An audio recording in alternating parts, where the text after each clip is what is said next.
on the next episode. Una mke mashallah mzuri kwa nyumba, lakini nje jicho halibanduki.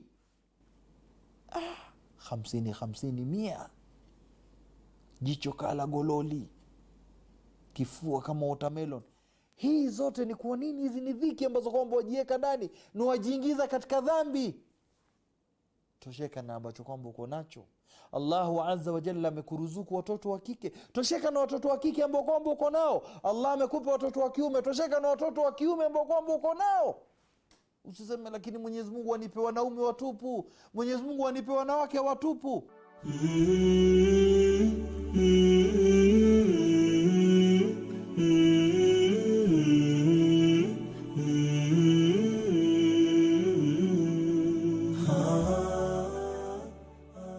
This is the street quiz.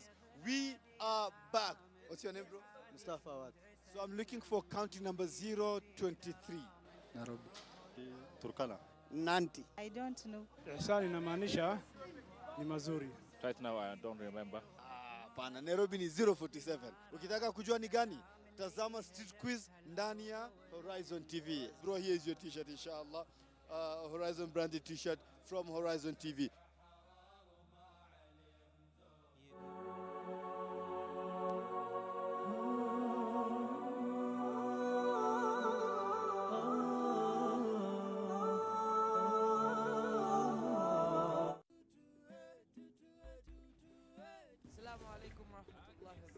We are now at the Arena 1.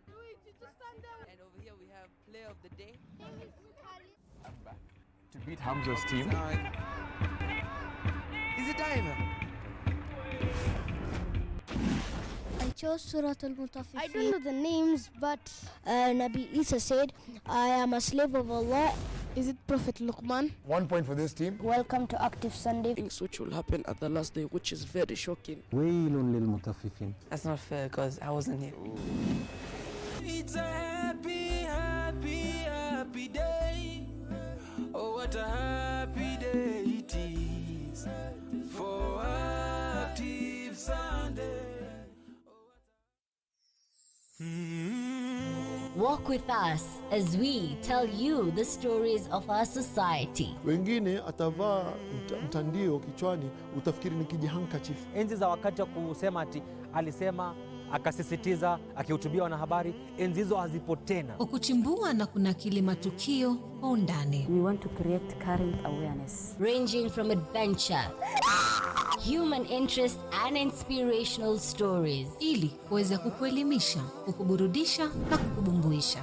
Words have been said, but now it is time to lay the foundation that will impact the world. Terrorism is terrorism, no matter who is behind the trigger.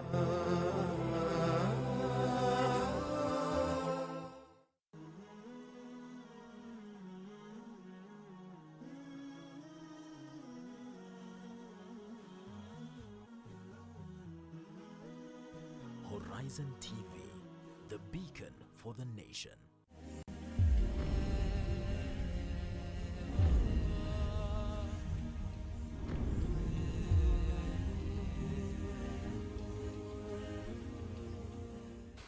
Bila shaka ni siku ya Jumatatu ndani ya kipindi cha Sabah Show Active Jumatatu.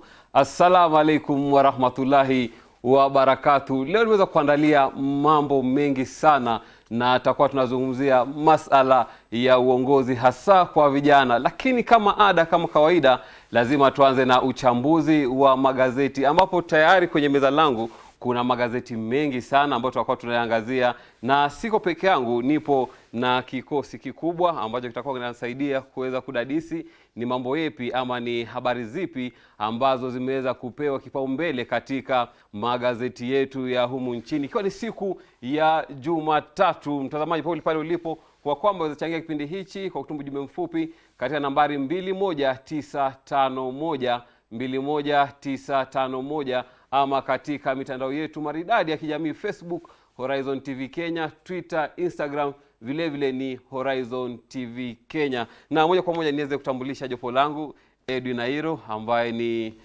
mwanasiasa na mbunge mtarajiwa wa eneo bunge lipi? Likuyani, kaunti ya Kakamega bila shaka. Karibu sana ndani ya kipindi kikubwa sana Active Jumatatu. Asante. Natumai kwamba weekend yako imekuwa shwari. Unajua kwamba shabiki wa boli atakuwa anakuja kuzungumza hayo baadaye. Leila, asalamu alaykum. Wa alaykum salaam. Mambo? Karibu bana. Nafurahi kukuona. Asante. Na moja kwa moja tuwe katika uchambuzi wa magazeti kabla tujaweza kuzungumzia swala kuu ambalo tulikuwa tunalizungumzia hapo baadaye, uongozi kwa vijana. Nadhani kwamba vijana tayari tunafaa kupewa nafasi za kuwa viongozi. Na moja kwa moja tuwe katika gazeti la The Star, na habari ambayo imepewa kipaumbele ni Why Ruto is on war path with Tuju. Edu. Ni habari ambayo imeweza kupewa kipaumbele, na vile vile kuna ujumbe nikiweza kuangalia katika mitandao ya kijamii waweza kupostiwa naye William Samoei Arap Ruto. Anasema kwamba so our democracy is so liberal that the SG of the ruling party has become the chief strategic of the opposition. Alafu anasema kwamba maajabu kuna issue. Yeah, you know, the deputy president is a rightist politician. I would call it in political. That's what we call it in political science. He's always right. So the deputy president is not finding it easy for the Secretary General of the ruling party to, you know, dilly-dally and go out with the opposition. And he takes offense in that. And yes, I feel him. I share. Politically speaking, Tuju is wrong. And, you know, he also... But again... This is a liberal democracy, so everybody is legally allowed to interact freely, constitutionally, with any person. So the DP feels a bit frustrated, and the way we've been seeing turn of events, they've been somewhat against the DP, and he doesn't see Tuju as being supportive to his candidature. And the whole thing is against a backdrop of his political ambition in 2022, and I think it's just a matter of time until we start to see exactly what is happening. And yeah, I feel the DP, I feel him. So, but your warpath, to me, I don't think it is the right time. You cannot fight a government with him. Depends on kwamba Tuju ambaye ni Secretary General wa Jubilee Party anakandamiza azma yake ya kuweza kuwania urais mwaka 2022. Well, in my opinion, at the end of the day, each and every political party has its own interest. So you find that having Tuju now being the chief strategist on the other end now definitely does not depict that picture of what maybe say the DP would have imagined. Because at the end of the day, the DP has political ambitions. It's evident. In 2022, he's going for the presidential position. And now we are having the SG, of which, according to the DP, he feels like the Jubilee Party should back his president ambition. But again, come 2022. Yes, but again, but is it early for Ruto to start campaigning for presidency in 2022? Well, I feel it's early, but again, he need to relax. Not only on a contrary opinion, nothing is too early in politics. If you don't make hay right now, you will regret it. The DP is just right, putting together his house in good time, so that he has sufficient time to reevaluate what he's doing. But again, he also has to be very, very crafty and very, very smart in what he's doing, so that he doesn't overdo. You know, too much of something is not too good. So he has to be very, very careful, so that he balances between the president's focus on legacy and his ambition for 2022, so that he strikes a proper balance. But the way I've been reading his body language, the tone, lately, the DP is all out. He's all out for 2022, and he's like, come what may, I have to be on the ballot. Yes. And we've seen the DP attending church services each and every Sunday. Inaashiria nini? Tayari politics tushaanza kuiona 2022. Let the guy worship in peace. Let the guy worship in peace. I mean, every Sunday we are seeing in churches. Sasa labda hapo ndo wanapata amani. Aende kanisani, aweze kutoa kitu kidogo pale, atoe ushuhuda, aweze kushukuru Mwenyezi Mungu mbele wa Kenya. It is even written for 6 days you working. So why don't you save a day to go and worship, to go to a place? So mimi I fully support. Let the DP go to church. Mbona sisi tu kanisani kama kawaida without the media? I mean, he's the deputy president. He's the deputy president. So let him go out. As media practitioners, are we supposed to be following the DP every time and everywhere he goes? Yes, he's our deputy president. You guys must be with him. We need to know where our deputy president is. We are concerned about his security. So you guys must be there. Follow him wherever he goes. Make sure he's properly covered. Make sure. So, you know, we don't want to get some shocking news. Our deputy president must be covered. So be with him. Let him go to church. Let him give money. You know, God says, bring tithe, bring offering to church. You know, how will we develop our churches if we don't let people go to church and give? If a church has a fund drive and they invite the DP, let him go and give. So at the end of the day, we need to have DP in church services. Aweze crazy pesa ndio ziweze kusaidia makanisa. Mbona siende tu mara moja kwenda kuabudu na toke without addressing the congregation?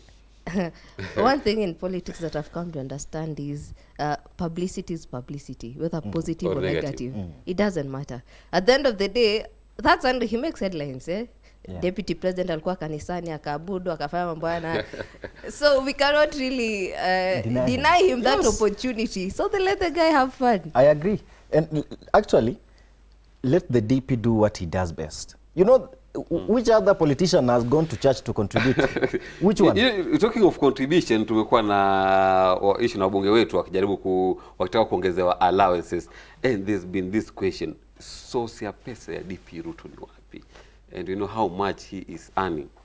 I mean, you see, many people say, oh, DP is scandalous, oh, DP stole this, oh, DP stole that. But there is no particular person who has come out and say, the DP has stolen my money. We know, I mean, the DP has risen from, so when he was poor, nobody was talking about it. You know he's rich. Yes, now that he has made it Hustler. Through struggle and sheer determination, everybody is like, tell us the source of your strength. And many of these people who are questioning the source of his wealth cannot even give a penny in church. You understand? You see, when you are a giver, you offend those who are mean. So is it right to give out money kwa congregation wakiona kwamba huyu ametoa pesa fulani ama kima fulani cha hela ndefu sana, ama utoe tu kwa siri bila watu kujua? One thing is the DP is invited to this harambes, to this fundraising, and I'm sure umeona the way these things are conducted. Watu wanawe tupige mkono tumkaribishe, nani atamsindikiza, unayo kumsindikiza inafuata na bahasha. So again, we cannot really stop him from giving money. So let him give money. I mean, this money is helping someone somewhere. Kenyans are struggling. The point is, he's invited. And if he's a giver, you know, it's difficult to turn down. He will give. Yes, he will give. If you are a giver, you will give. But if you are mean, you will find a reason to complain. But we haven't seen the 6th stadium that the Jubilee government promised us. Na tukiangalia katika gazeti la Standard, habari ambayo inapewa kipaumbele ni kwamba handshake team 6 powerful PM. Na hapa kuna proposal ambapo president shall appoint and may dismiss the cabinet, including the prime minister, deputy prime minister, and the ministers. To PM, this the prime minister, be appointed from the National Assembly being the leader of the largest political party or coalition of parties. 3, cabinet shall consist of the prime minister, the deputy prime minister, and not fewer than 15 or more than 20 ministers.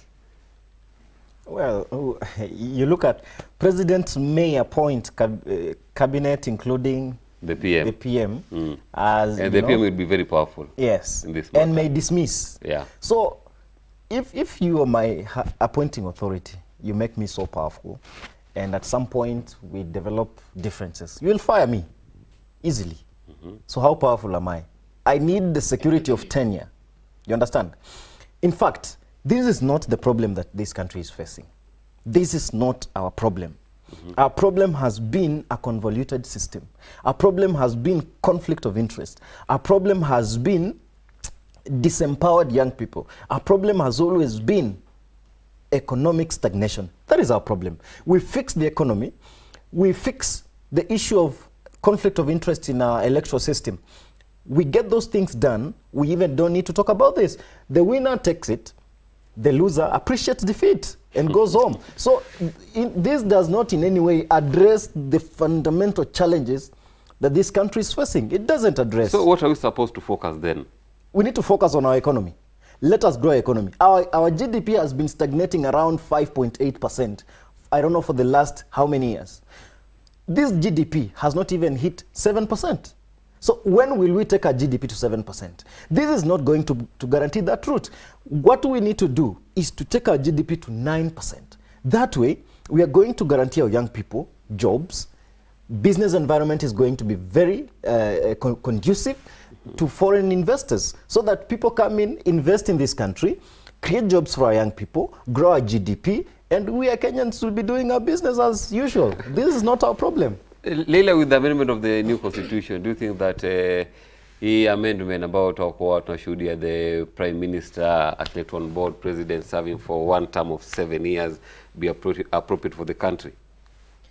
Well, in my opinion, kwanza hii mambo ya Prime Minister, I think this is just a scheme to have political rewards.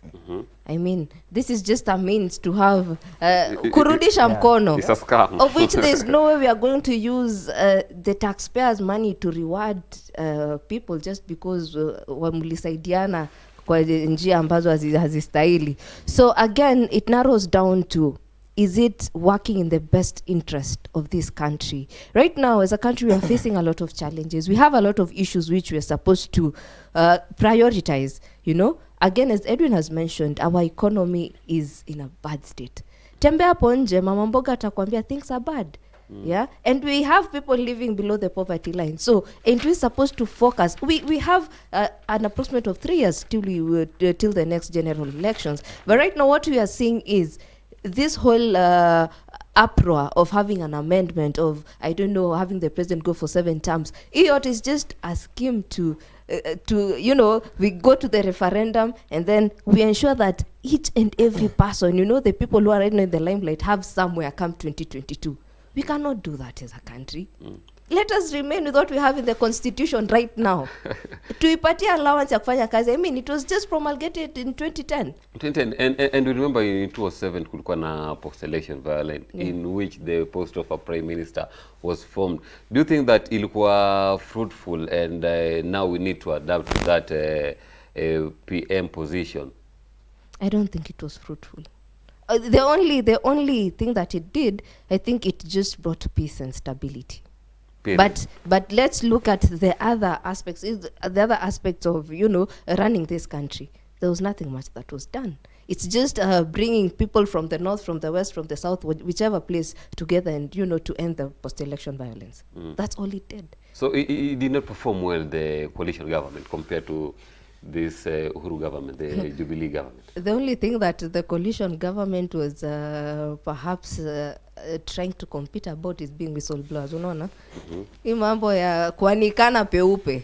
Walibobea kuanikana katika soko la mamilioni. So, hiyo walibobea. And that worked, because as a country we were able to see 1, 2, 3 things, how things were going. But, and again, when you look at Mwai Kibaki, the former president, that guy did a lot of good work. So we cannot really say we can attribute all that to the coalition government. The guy, being an economist, he did tremendous and amazing work. So tumpe yake. Mambo ingine hii kelele ya chura tuache tu. Wanasema kwamba in the front page of the Standard newspaper, new rules allow guards to carry guns, make arrest, and on People's Daily, the big story is reality check for parents as CBC dialogue opens. These are some of the stories that we'll be discussing after the break, together with on the Daily Nation, Ruto, rebel or warrior. Na mtazamaji, haya na mengine mengi ni baada ya mapumziko mafupi. Usiondoke, manake ndo tayari tushangoa nanga katika uchambuzi wa magazeti.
chenye haki huipati.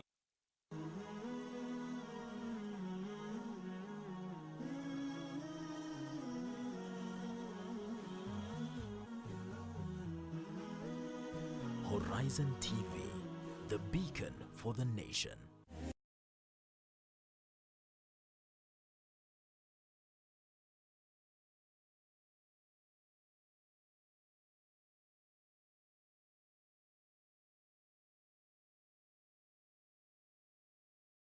Active Jumatatu ndani ya Sabah Show, na sasa twadadisi ni mambo yepi ambayo yameweza kupewa kipaumbele katika magazeti yetu humu nchini.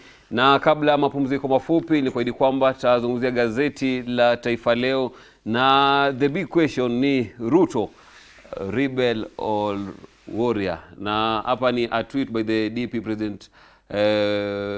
Deputy President William Samoei Arap Ruto yesterday, questioning the loyalty of Jubilee Party Secretary General Raphael Tuju, illustrated the denying do of President Kenyatta's second in command, but some analysts warn that this bravado could be his undoing. No, I think front page of the Daily Nation. The pundits are just being unfair to the Deputy President. You know, the most trustworthy politician we have in this country is the Deputy President. If he says he's backing you, he'll do it to the very best that he can. He's the least politician you can expect to backstab you. The others, some of them, can rebel, but the DP, the DP cannot rebel. So this the Deputy President, he's just doing what has to be done. All right? Okay. I don't agree with the rebel or warrior title. Me, in my opinion, I think the DP is just doing what is right for the party. He's just making sure that the party doesn't have, you know, foreign elements. He just wants to secure and safeguard the Jubilee Party. And therefore, the DP, in my opinion, is doing what he should be doing. And I support him. I fully support him, and I feel for him, and I tell him, the Deputy President, we are rightly behind you. Please keep moving. Okay, and on page 9 of the Daily Nation, new regulation for security firms. Masoja nafaa kupewa mabunduki. Is it the right way to go? To be honest, I even don't know why that made it to the dailies, because it's a sad state. When we have the guards, have you encountered the guards?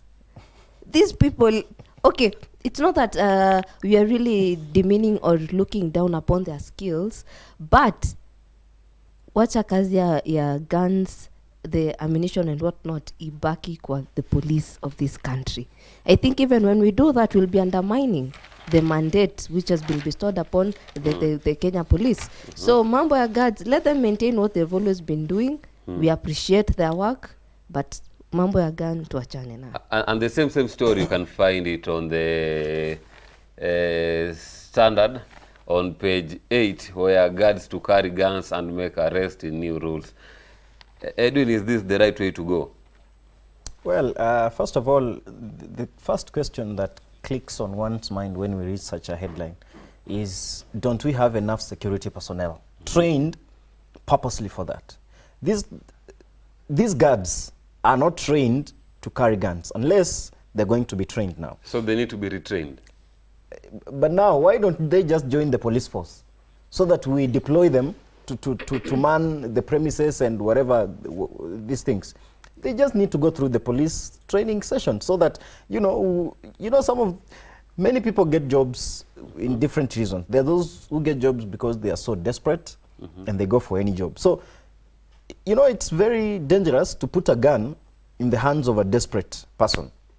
This person can decide to do anything at any time. So we really must be very careful while handling such sensitive issues. I'm not in any way disparaging their competence, but again, let us take progressive steps.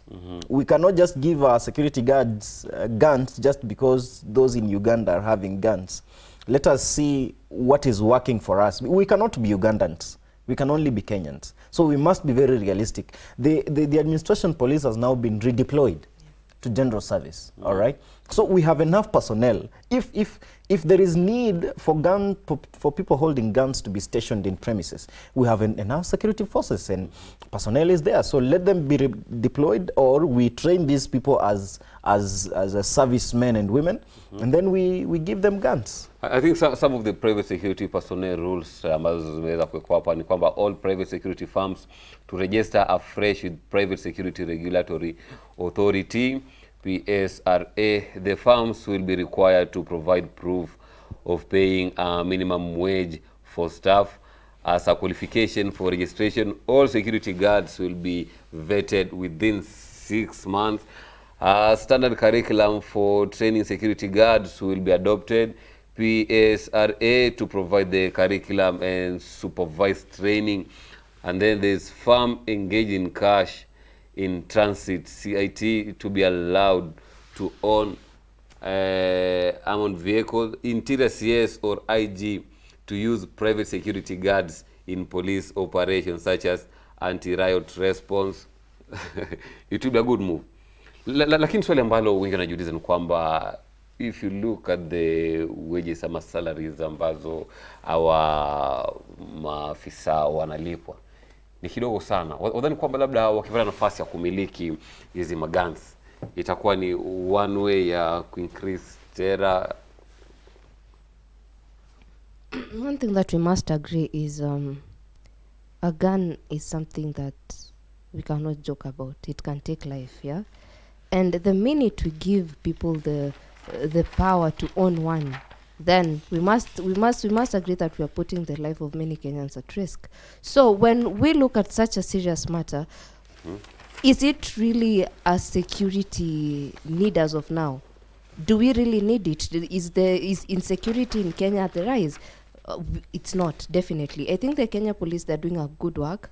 And even looking at the anti-riots, you see how they handle people.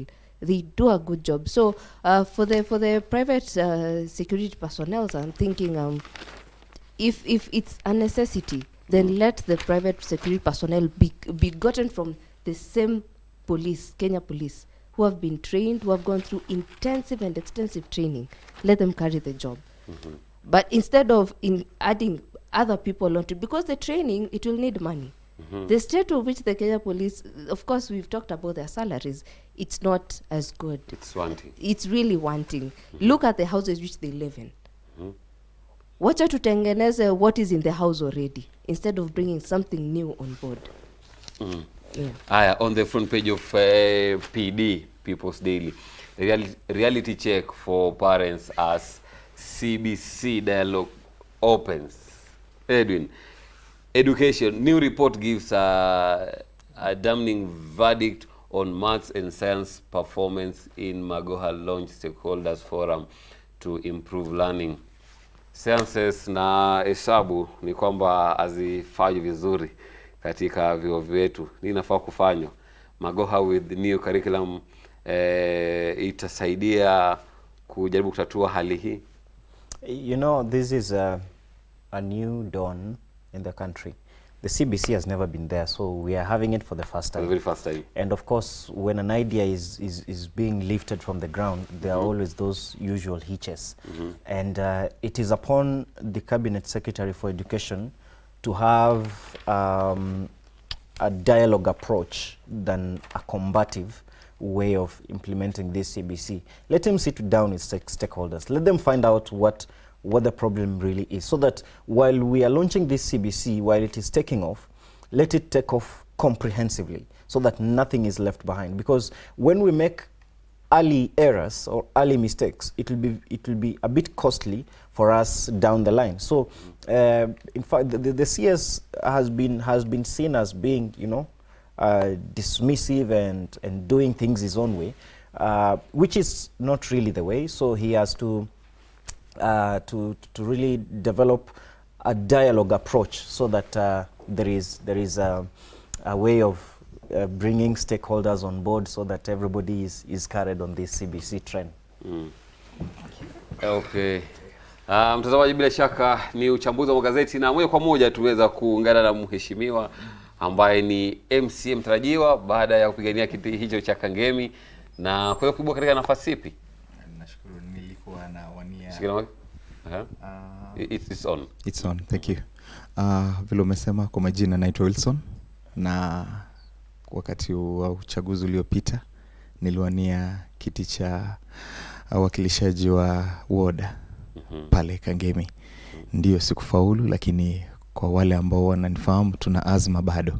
Hatujafifia na tuna azma ya kuleta uongozi tofauti pale Kangemi. Kampeni zishaanza bado? Manake katika gazeti la Daily Nation, Rebel or Warrior, kumekuwa na malalamishi kwamba Raphael Tuju amekuwa akijaribu kukandamiza azma ya William Samuel Arap Ruto, daktari huyu, kuweza kuwania kiti cha urais mwaka wa 2022. Nitasema hivi, kuna wakati ule ambao kila mtu ana lengo lake maishani. Kama kwa sasa yule ambaye ni deputy president ana azma yake pia. Ndio, hata kama yuko serikalini, kuna lile ambalo anatarajia kutekeleza maishani mwake.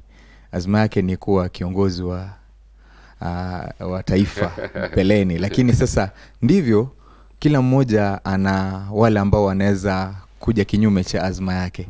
So hauwezi jua kama ni kwa ukweli anafanya yote ambayo anafanya kwa lengo la kumgandamiza, ama tu ni yale ambayo tunasema ni sherehe za mtaani. Sherehe za mtaani. Na katika gazeti la Taifa Leo, habari ambayo imeweza kwa kipaumbele kwamba Raila alivyoingiza Uhuru mtegoni, na hapa juu asema kwamba Tuju afichua vitisho vya kujitenga kwa maeneo ya upinzani ndiko kulilazimisha handshake. Wanasema hivyo wana Taifa Leo. Handshake imekuja na mambo mengi sana, na habari hii unaweza ipata katika ukurasa wa pili, ambao katika ukurasa wa pili wa gazeti la Taifa Leo, habari ambayo pia inaangaziwa ni kinaya kampuni kutuzwa kisha kuzimwa. Mambo yako hivi. Hii ni kuhusiana na uwekezaji, manake betting imekuwa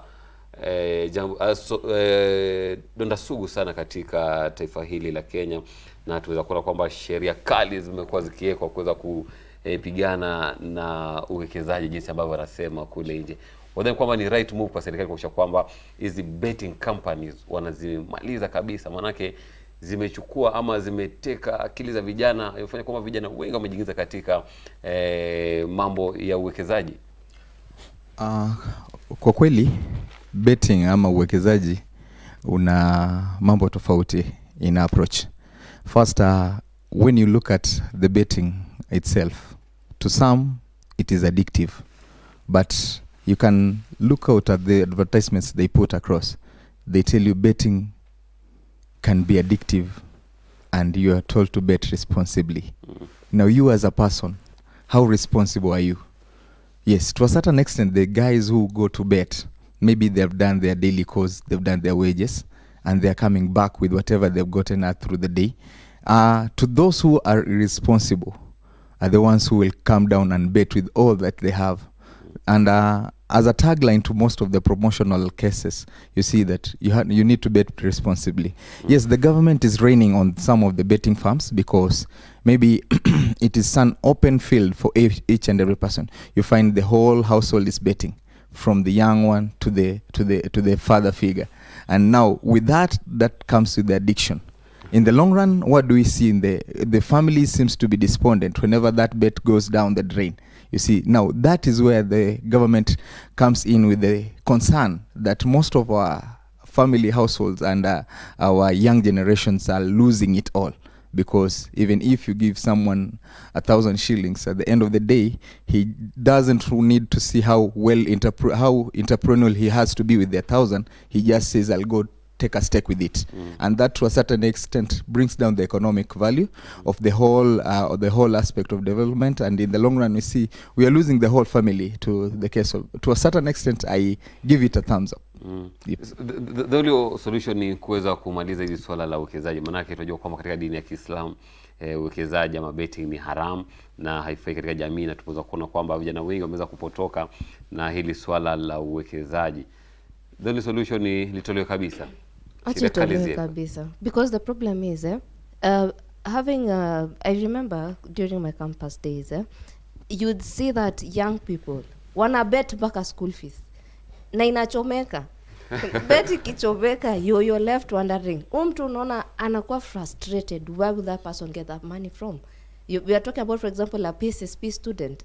Bet almost 70,000 plus. Unaona, yote ni ndoto ya kushinda mamilioni. So wanacheza kamari hao vijana. Yeah, so the problem is betting is very very addictive. And the problem is watu wengi wanaona ni kama ni kitu ya haraka haraka.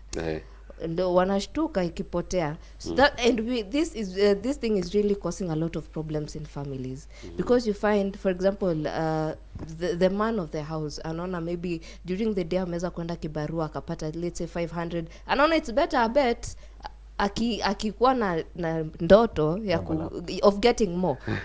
Inapotea, inachomeka, and then you find that I don't know, it's like form of investment, like at the end of the day. Yes. And then it causes a lot of issues in the family. Watoto wanalala njaa, bibi anatoroka, rent hujalipa. So it's causing a lot of havoc in the families, and I think when the government really comes in and helps the young people, really itasaidia, cause very young people wanakosa kwenda kutafuta vibarua, all in the belief that sport pesa iko, for example, tutabet hiyo pesa kidogo unapata someone maybe anashinda kuna wenye anashinda ni kweli, but unapata hiyo anashinda tena anarudisha pale anataka kupata ingine, tamaa. So it's not helping, really it's not helping. Mchezo kama haufai kabisa katika jamii. Haifai kabisa. We are supposed to do away with, actually the government should ban betting in this country.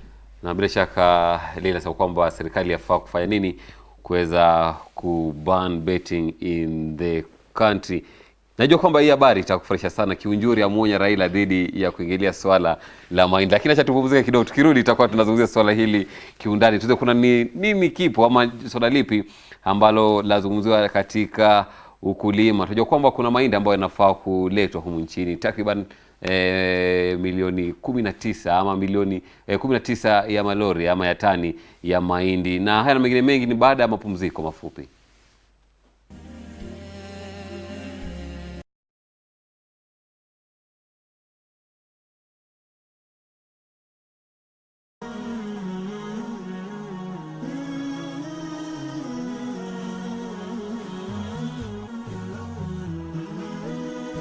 Horizon TV, the beacon for the nation.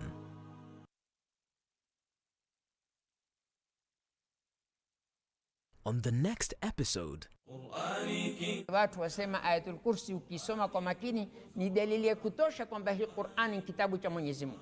Vile Mwenyezi Mungu huyu anaaminiwa na Waislamu amejisifu kwa sifa gani?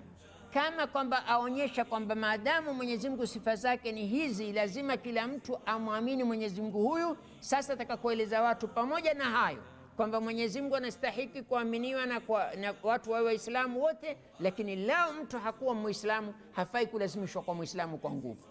Mwenyezi Mungu asema la ikraha fi din, hakuna kulazimishwa mtu yoyote kuingia katika dini ya Uislamu. Qur'ani mwombezi wangu, Qur'ani kumbao langu, ni kitabu chenye haki huipati.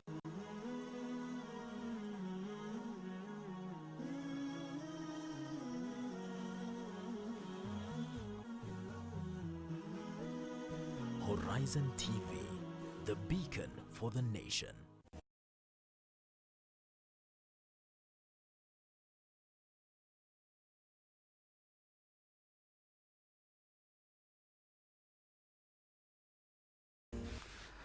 Karibu tena mtazamaji katika awamu yetu ya mwisho ya uchambuzi wa magazeti, na mwisho wa uchambuzi wa magazeti ndio mwanzo wa gumzo letu leo. Je, vijana tuko tayari kwa uongozi wa taifa? Toa kauli yako kwa nambari ambayo ipo chini ya runinga yako 21951 21951 na nieleze kama je, vijana tuko tayari kwa uongozi wa nchi ama tuache wazee waendelee kusukuma gurudumu na kuweza kuwa ma-CEO katika makampuni mbalimbali humu nchini. Na kabla mpumziko mafupi, Edu, tulikuwa tunazungumzia hili swala la Kiunjuri amuonya Raila dhidi ya kuingilia swala la mahindi, na tunajua kwamba kuna ukame wa mahindi humu nchini licha ya tetesi kusema kwamba kuna mahindi mengi sana humu nchini ambayo wakulima wanayo yanaozea katika hifadhi zao ama hazina zao.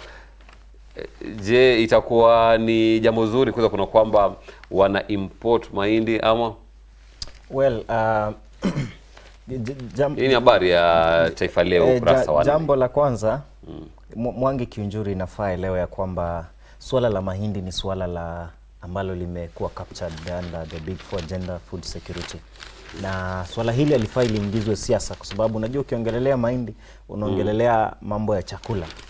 Yeah, na ukitaja mahindi pia unataja zile familia za mashinani, zile rural communities ambao they really depend on this grain. So what he needs to do is afanye what must be done. Wacha make sure ya kwamba mahindi ambayo yako kwa magala yanaweza tosheleza. Atuambie tuko na mahindi kiasi gani kwa magala yetu.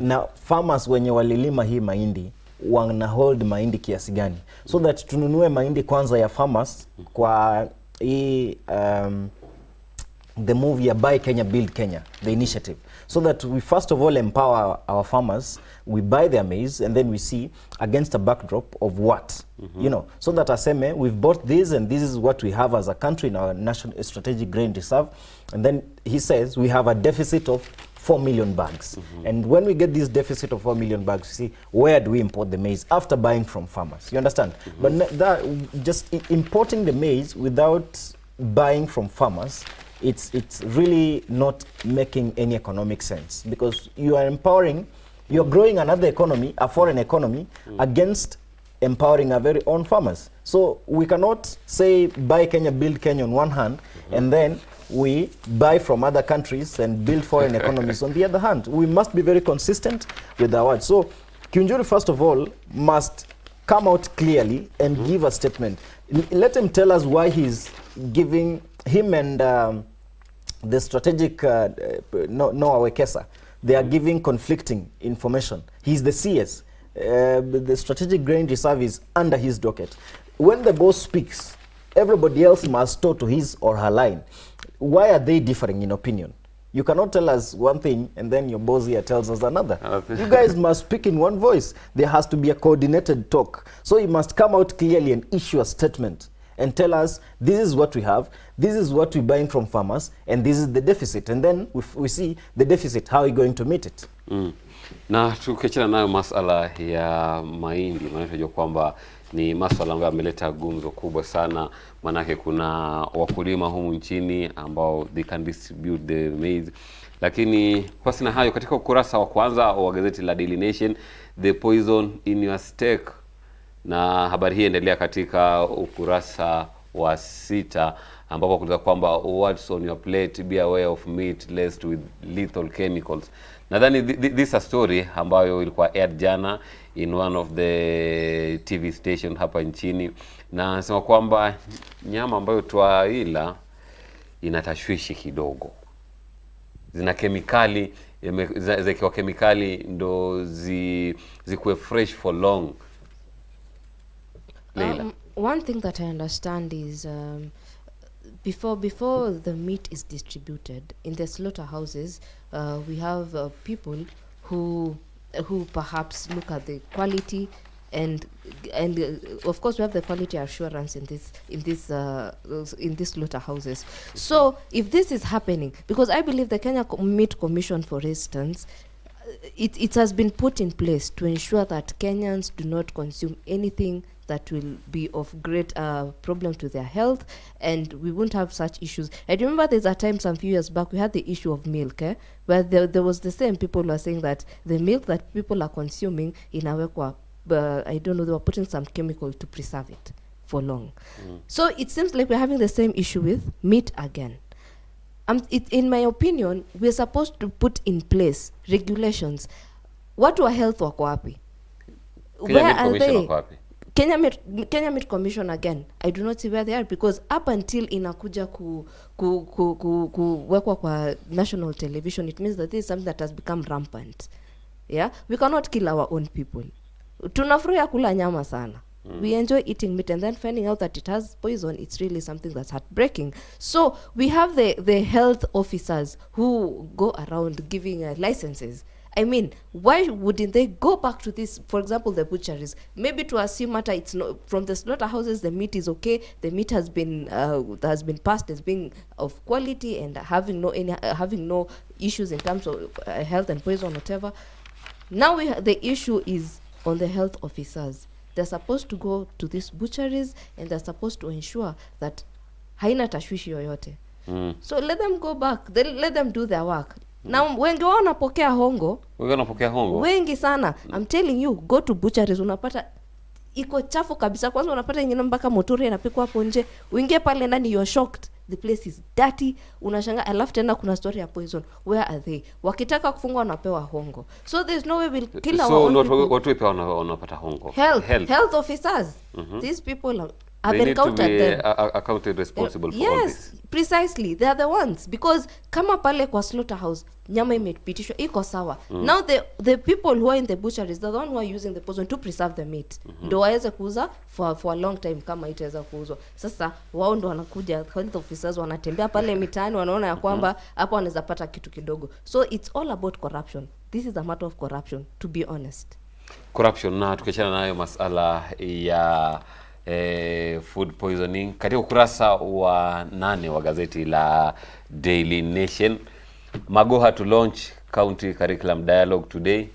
Haya, na vile vile tukiangalia katika ukurasa habari hiyo katika ukurasa wa 4 wa gazeti la Standard, wasema kwamba Magoha varsities merge continues.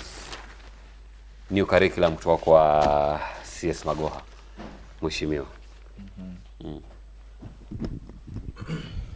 Na nitasema hivi, curriculum hii ambayo inatakana kuwa incepted with the rollout plans, as my kiongozi said, there should not be that combative mood or the combative way of approach. Let's embrace the case of bringing in the stakeholders and having with them a talk that will be meaningful, because as the curriculum is set to roll out, that is what we know, and we can't dispute the fact that it's set to roll out. There should be the input from the parent down there. There should be input from the teachers body for it to be swift in terms of rolling out. But when it comes to that aspect of just the authoritative rule kind of an approach, I bet we are losing the track. So on my end, I feel we need to have that cohesive way of approach for us to have a rollout that is flawless. Yep. Okay. And on page 12 of the Daily Nation, vaccine shortage exposes thousands of babies to polio. Turudi wapi kama taifa? Edu. Well, it really narrows down to the issue of taking responsibility. And in this country, we are best known for our leaders not taking responsibility. That one we score so highly. You want to talk about meat being laced with toxic substances. Who is supposed to take responsibility? Somebody should have resigned. You're messing with the health of Kenyans. That sugar that was laced with mercury, where did it go? That plastic was rice. It destroyed? You know, we are never told these things. They just happen. How sure are we that we are not consuming that sugar? Okay, so this is also a health issue. Why should there be a shortage, yet we have the Big Four agenda in place? You know, we must get serious, and we must help the president achieve his Big Four agenda. This is not helping achieve. This is denting the hopes. This is casting in doubt in doubt the realization of the Big Four agenda. The Ministry of Health, the CS, needs to take responsibility. She needs to step up. Tell the country, why is this happening? Because, you know, polio doesn't have a cure. You cannot be cured from polio. You contract it and that's the end of you. So we really must get serious as to what matters in this country and stop this too much politicking that does not help us move. Leila, SUPKEM says no to changes on terror bill. You say no. As a country, we are supposed to work towards ensuring the security of each and every Kenyan. And we are supposed to look at what works for us and what doesn't. There is no way we are going to borrow, to a larger extent, whatever is working for different countries. Kenya is a unique country and we are facing unique issues. When it comes to the terror bill, one thing that we must agree is that, of course, terror is an issue. In Kenya, we've had challenging times when it comes to terrorism. We've lost very many lives. Innocent Kenyans have died in the midst of all this. But again, there's no way we are just going to embrace and try to do things anyhow simply because it's working for another state. So let Kenya work towards ensuring that each and every Kenyan is safe. And let the terror bill be put on hold. Let it be put on hold. Mheshimiwa, terror bill ikuwe on hold. Is it the right move? It was, that is my thought too, because as Leila said, the challenges that we have are significant, are distinct on their own. And as we check out some of the aspects in that bill, to a certain extent, we can't say that it will castigate one kind of an entity. No, we say it is a general approach towards the safety of each and every person. But until everything has been lined up and no one feels aggravated by the kind of a bill that is going to be passed, we feel that we need to at least give it more time for the realization to come through. Na mtazamaji, bila shaka ni uchambuzi wa magazeti na kidogo tuangalie ama tuangazie habari za spoti. Na katika gazeti la Taifa Leo, Kogalo wawika ni mashindano ya Kagame Sekafa ambayo yanaendelea kule Rwanda. Na katika ukurasa wa 23 wa gazeti la Taifa Leo, Pogba pua na mdomo kurudi Italia kuvalia jazi za Juventus. Kuna tetesi kwamba mchezaji huyu wakati wa timu ya Manchester United na vile vile taifa la Ufaransa, Paul Pogba anaweza rudi kule Italia hasa na timu ya Juventus.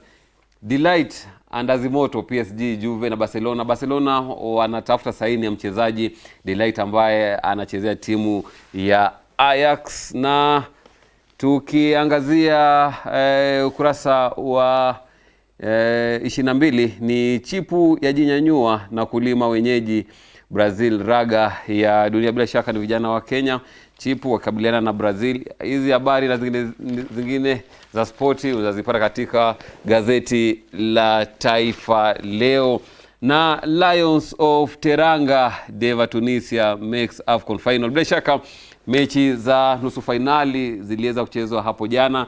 Senegali ikiongozwa naye Sadio Mane wakiweza kuwalambua na kuweza kuwachabaga timu ya Tunisia goli 1-0 kabla ya Algeria kuja kuwabamiza Nigeria magoli 2-1. Goli la Mahrez dakika 90 liliweza kuhakikishia finali timu hino ya Algeria. Na bila shaka Kenya ilikuwa katika kundi gumu, ukiweza kuangazia kwamba Senegali, Algeria wote wametinga katika finali ya mashindano haya, lakini tutaona nani atakuwa anashinda. Na waweza tembelea tovuti yetu maridadi Horizontv Kenya katika ukurasa wa Facebook, Horizontv Kenya Twitter na Horizontv Kenya Instagram, na keep the conversation going. Na maneno mengi ya spoti tutakuwa tunakujuza mwendo wa saa 11 saa za Afrika ya Mashariki jioni na nahodha wako Mohamed Samobula. Na tutazama kidogo na tukirudi tutakuwa narudi na gumzo kuu. Je, Vijana tupo tayari kwa uongozi wa taifa hili. Keep the conversation going katika mitandao zetu za kijamii: Facebook Horizontv Kenya, Twitter Horizontv Kenya, Instagram Horizontv Kenya. Tunani baada ya mapumziko mafupi.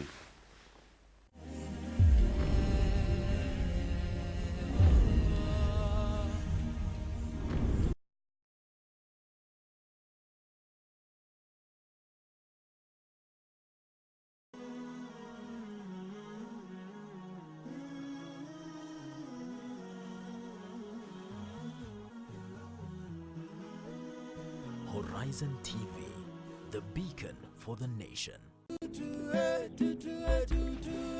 Assalamu alaikum warahmatullahi wabarakatuh. We are now at the Arena 1. And over here we have player of the day. I'm back to beat Hamza's team. Is it time?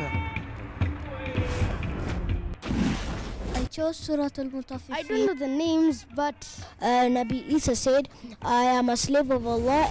Is it Prophet Luqman? 1 point for this team. Welcome to Active Sunday. Things which will happen at the last day, which is very shocking. ويل للمطففين. That's not fair because I wasn't here. It's a happy, happy, happy day. Oh, what a happy day it is for Active Sunday. This is the street quiz. We are back. What's your name, bro? Mustafa what? So I'm looking for country number 023. Nairobi. Turkana. Nanti. I don't know. Ihsan inamaanisha ni mazuri. Right now I don't remember. Pana Nairobi ni 047. Ukitaka kujua ni gani? Tazama street quiz ndani ya Horizon TV. Bro, here is your t-shirt inshallah. Horizon branded t-shirt from Horizon TV.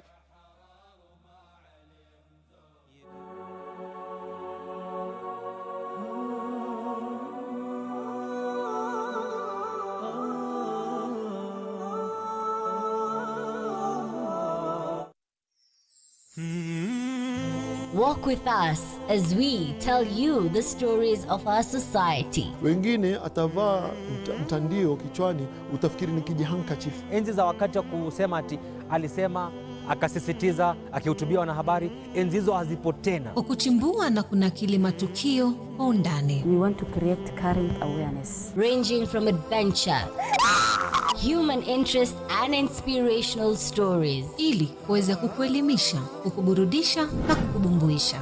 Words have been said, but now it is time to lay the foundation that will impact the world. Terrorism is terrorism, no matter who is behind the trigger.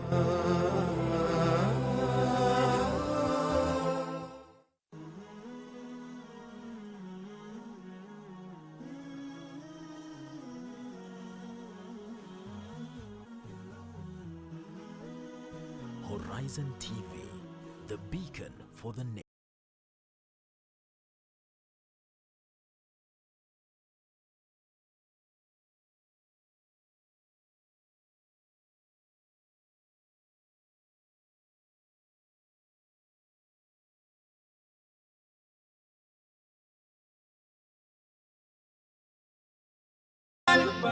We learn Quran, we learn Hadith, we learn Hadith, we learn Hadith, we learn Hadith, we learn the doers, we learn the doers, we learn the doers, we learn the doers. We love a prophet, we love a prophet, we love a prophet, we love a prophet.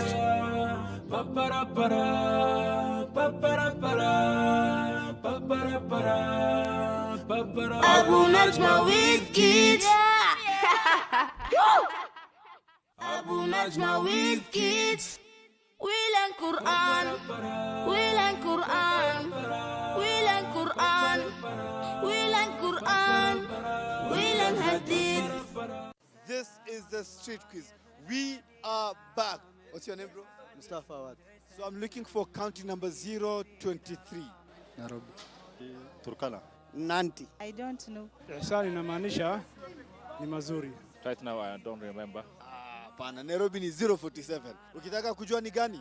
Tazama street quiz ndani ya Horizon TV. Bro, here is your t-shirt inshallah. Horizon branded t-shirt from Horizontv.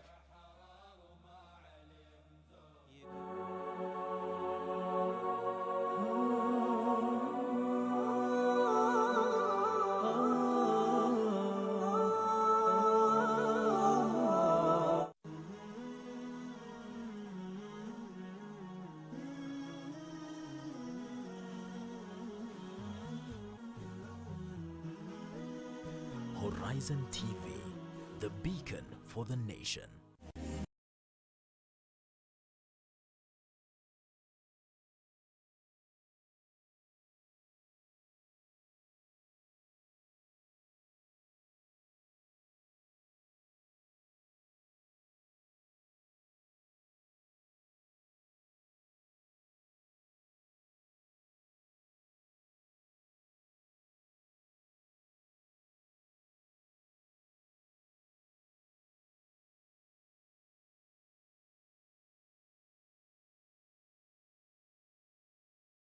So sana sana mi napenda kufanya sanaa kwa sana. Na kaa si sanaa, sijui kaa kuna kitu ingine naweza fanya.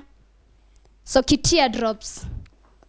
It's very unsound kusound kaa hawezi sound. Cause vijana kona essence ya that is ati hatuwezi kuwa leaders in Kenya, but najua wengi watasema si make sense, but in essence mi na make hii sense. That's why hatuwezi patiwa chance. That's why it's not unfair. So I'm the stainless lady, siwezi rust. Rhymes ziko kwa impulse. Cheki, I'm the pacemaker, I'm the pace setter. No wonder nowadays wengi wana look up to me. Shukran.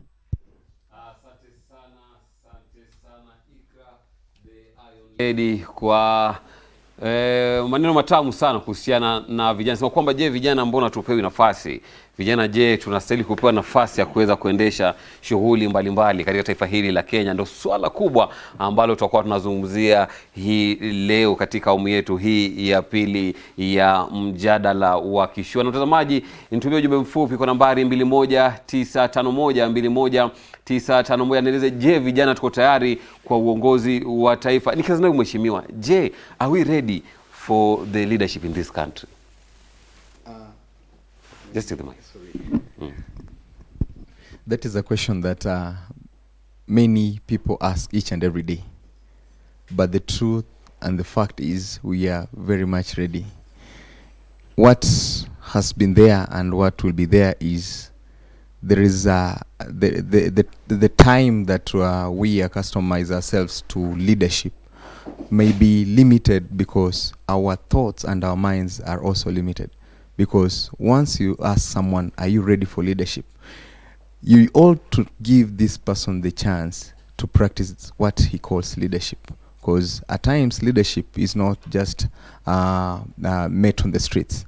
It is something that someone braces himself for and he's ready. And whenever someone shows up for the leadership case, he is ready to take the reins. So you don't need to be asking, are we ready? We have just to give the mantle to the young and see whatever will come through. And many of us, we won't come to justify our courses of action. We are just there to let it show forth for itself. Because whenever you get someone who is ready and willing to work as a leader, he is all out for that real engagement as a leader. That is my take about this all. I do. The young people are always ready. Are you really ready? Yes. Who are the most innovative people in this country? Who are the people with the energy? Who are the people who are still hungry and willing to live in their dreams and realities? It's the young people. In fact, our economy is not moving because the innovative creativity and entrepreneurial abilities of our young people has not been properly tapped into. Sure. That is the deadlock. And the trick lies in fact, the government knows that if we empower young people, we are going to unlock economic possibilities in this country. We are going to get our economy back to where it must be. Because, you know, with all due respect, look at our old citizens.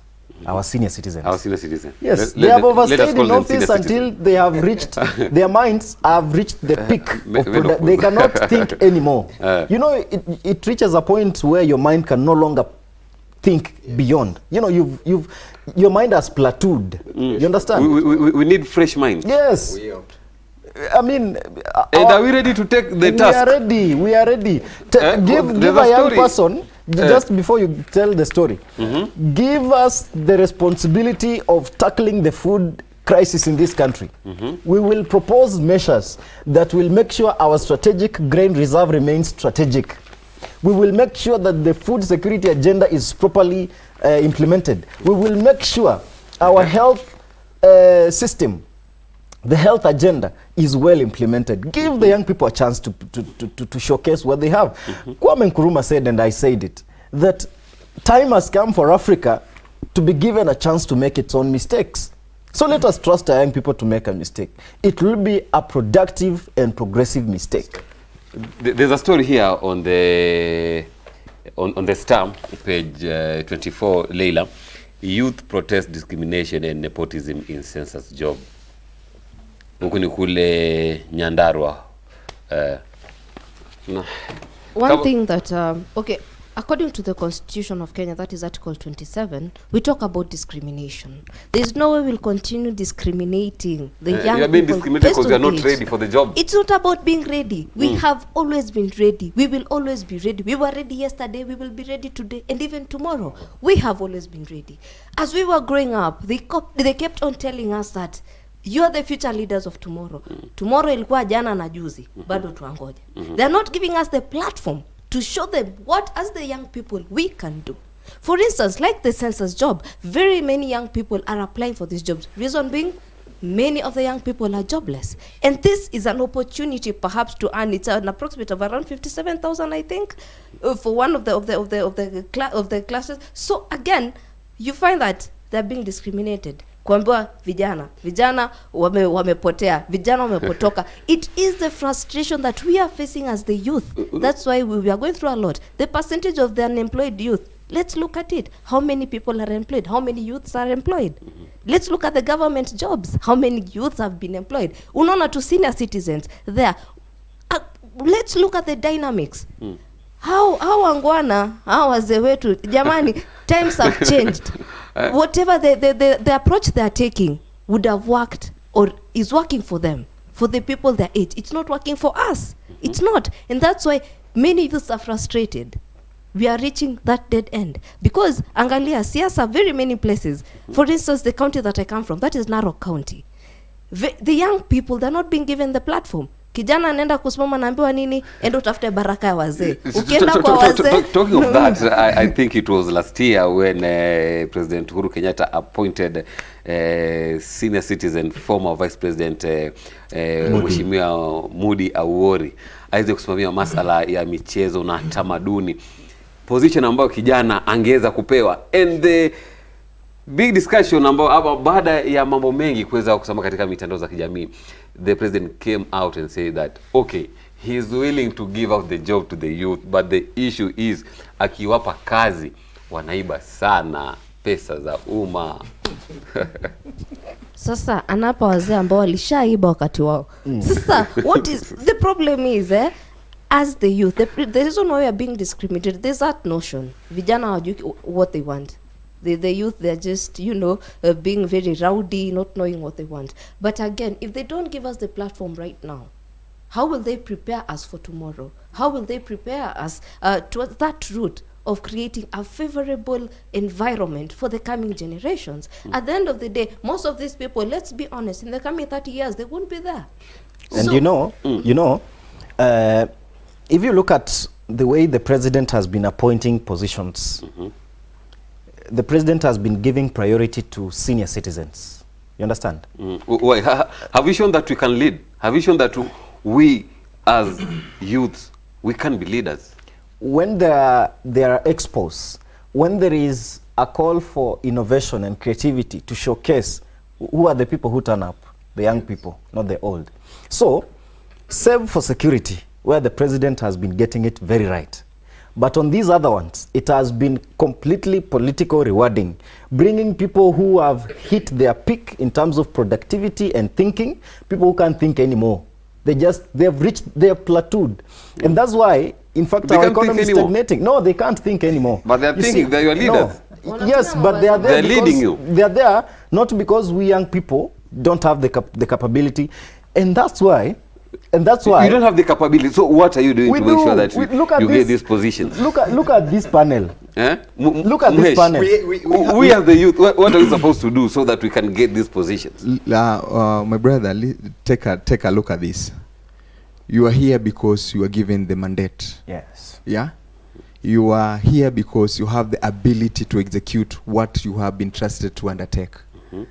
Why shouldn't you take up the challenge of empowering someone else who has the ability to execute whatever you deem fit for that office, and let him come up? Even if he makes a mistake, he is in a position, because of when it comes to leadership, being liberal is a matter of fact. Whenever you do a mistake, you'll be ready and more willing to be corrected, other than for those who are myopic in their thoughts. But one thing I can tell you, if at all a youth comes and let's say brings up a case of let's say a concept that because we are youth and we feel the youths are in need of this kind of an engagement, there are some of the senior citizens who will be like, this is something that we've tried long time ago and it never works. Just because he is there and he thinks he's done it all and he's like top of the world and he cannot make any further enlargement to his kind of a memory. Now, I don't mean to demean the senior citizens, but the case of undermining the thoughts and the zeal of the youth to propagate a new idea, that is what is limiting us from holding from getting the chances to hold these offices. So for us, we are much ready, and no one should come and tell us that we are holding up for tomorrow. Give my brother Edwin here a job, you'll be amazed at how well he's gonna execute that job. And that is the reason why we are standing out. We are watching out for the youth to come out in numbers, because we are not going to let the old citizens and the older generation be in charge of some of these major engagements for the youth. It is important to note this. My wakili will tell you. Okay. Why should somebody work for 40 years for the government, yet there are thousands and millions of young people without jobs? This is the proposal we are working on. My wakili will tell you. Madam Wakili. Yes. Please.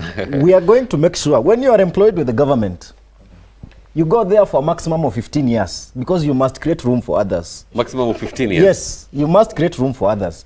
These 15 years, you must plan yourself. You plan yourself, you save enough. Once you're done with 15 years, you go start a business, employ other people. Let fresh minds come in the government. Because we cannot have people work for the government as if it is their home. We are facing the issue of unemployment. Unemployment numbers are just high. We must make tough decisions as a country moving forward. You see, we need leaders who will not keep grasping at the ideas of the past, but who will meet the future threats with confidence. We must come to a time when we must make hard decisions as a country. What is it that is our problem? What is it that is ailing us? What is it that we must do to empower economy? We must make affirmative measures. We must take the affirmative measures so that we have everybody feeling they are Kenyans, you know, because you talked about the census thing. There is massive nepotism in this thing. It is who you know. It is who will forward your name. Finally, when your name is read out and shortlisted, you know, you must know somebody to propel your name. Otherwise, when will we realize the dream of a fair, free Kenya, where when you apply for something, it is your ability to defend your application than who you know to carry on with your... So how can we change this notion of nepotism in youths and in searching of jobs? Young people must know that they have numerical dominance. You know, we are crying, yet we are the majority. You know, if we decided in 2022, we are going to vote in young people. And that's why we have the voice. And that's why we as young people, majority of our young people are believing in the ability of DP because he believes in us young people. We want the DP to take over because he will give young people a chance. He's campaigning for the DP, Lila. I can say, let me just get on board. You've asked something. How well are we going to fight this case of nepotism and the rot in the systems? I take it that for us as the young people, what we need to do first is get an identity. The kind of an identity that is sober, that is fresh, without any malice. In such a way that as I've interacted with my sister here, Lila, I know she's of a liberal mind and a vibrant mind. Given the chance for her to exercise her leadership qualities, she won't go down and be like a, I know you, because she's out to perfect whatever her idea is. And in the long run, with that kind of a thing, we will try to sanitize the system. Because if at all, even the chief can be like a, I know this person, let me forward the name. You see the rot is starting down deep there. And if at all that kind of a rot is going to culminate further and further to the leadership of the nation, in the long run, the whole system is rotten. So under no circumstance will you get a young mind which is liberal and vibrant, get that position up there. So we need to start from down here, and we bring the change up gradually until when time comes, as my brother Edwin has said, we get a sober mind up there that will really vouch for the leadership of vibrant youthful leaders. Yeah. Na mimi kwamba for you to be a leader lazima uende kwa mzee upate baraka za wazee, au sio? Before you give me a comment, I think we need to break for a short commercial break. Then when we come back, we'll continue with the topic of discussion. It's hot inside here. Mtazamaji, tazama kidogo na tukirudi takuwa tuendelea na kipindi hichi cha kuweza kuangazia uongozi kwa vijana. Je, tupo tayari? Keep the conversation going.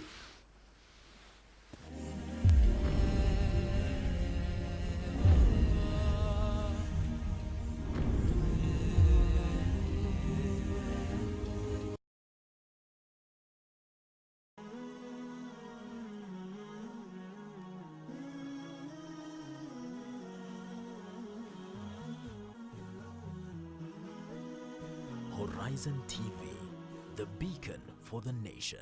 Abu Najma with kids. We learn Quran. We learn Quran. We learn Quran. We learn Quran. We learn Hadith. We learn Hadith. We learn Hadith. We learn Hadith. We learn the duas. We learn the duas. We learn the duas. We learn the duas. We love a prophet. We love a prophet. We love a prophet. We love a prophet.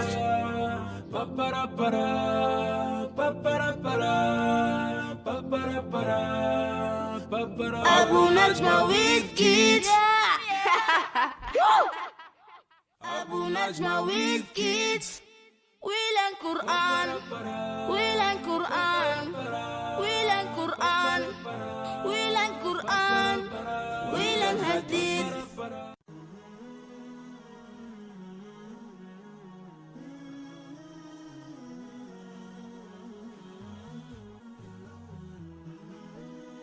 Horizon TV, the beacon for the nation.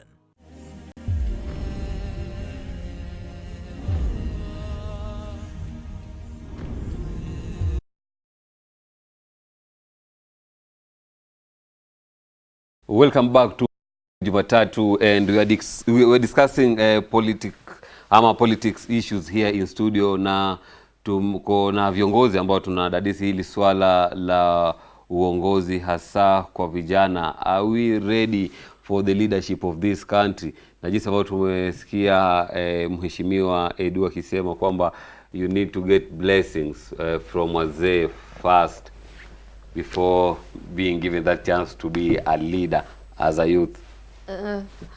We don't dispute the fact that baraka ni ya muhimu. Pata baraka wazee ni mzuri, lakini when this process really intimidates the very qualities, skills, and capability of the youth, then it beats logic behind it.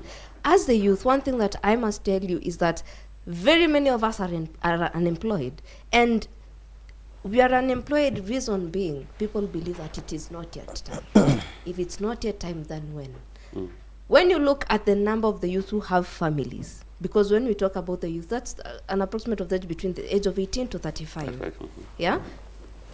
This is the age where most people start families. This is the prime of, you know, the energy, the zeal, the ambitions and the dreams. So if you're not given the platform right now, then when? Is it when we are old? Na hiyo hata labda hautakuwepo. So we are here right now. Let them not keep on postponing our dreams. We are ready. We have always been ready. When we look at Article 55 of the Kenyan Constitution, we are talking about the affirmative actions which will be put in place to ensure that the youth are empowered. How are they empowering us? If, for example, let's talk of Uwezo Fund. Uwezo Fund. I was coming there. Yes. How many youths have benefited from Uwezo Fund? I'll tell you the process. When you go and apply for the Uwezo Fund, you're told to go as a group. Munenda, you present your documents, you do all that. But sasa, we have the aspect of tribalism, nepotism, and corruption. Unajuana na huyu hapana. Then another problem is, very many people, I mean, I am Somali. I come from Narok County. That is a county which is inhabited by Maasais. But then you go apply for the Uwezo Fund. You're told, this is not your home. Go back to your home. Go apply in your mother constituency. Where do we go? And you've been raised in Yes, that is the county that I know. That is my. That's your home. The place I've been born and raised. So really, they are frustrating. They're frustrating the very foundation of the capabilities of the youth. Because, and that's why we're having a lot of those who are ending up in, you know, mental health issues, depression, drinking, crime, violence. Because tuangalia even during the elections, watu ambao wanainua mawe ni kina nani? Ni vijana. Na kwa sababu ya nini unapewa shilingi 50? Sasa hata 50 unapewa si noti, ni mashilingi. Unapewa, but what do we do? That is the only means you can, that's the only means of livelihood at that time. So it all narrows down to unemployment. Unemployment is bringing a lot of issues in this country. People how can we curb this issue of unemployment in this country? Issue ya experience ni number one. Experience. You go apply for a job, unaambiwa 3 years experience, 5 years experience. I'm just fresh from campus. Where am I supposed to get the experience from? That job is what is supposed to give me the experience that I need. So let us really stop frustrating.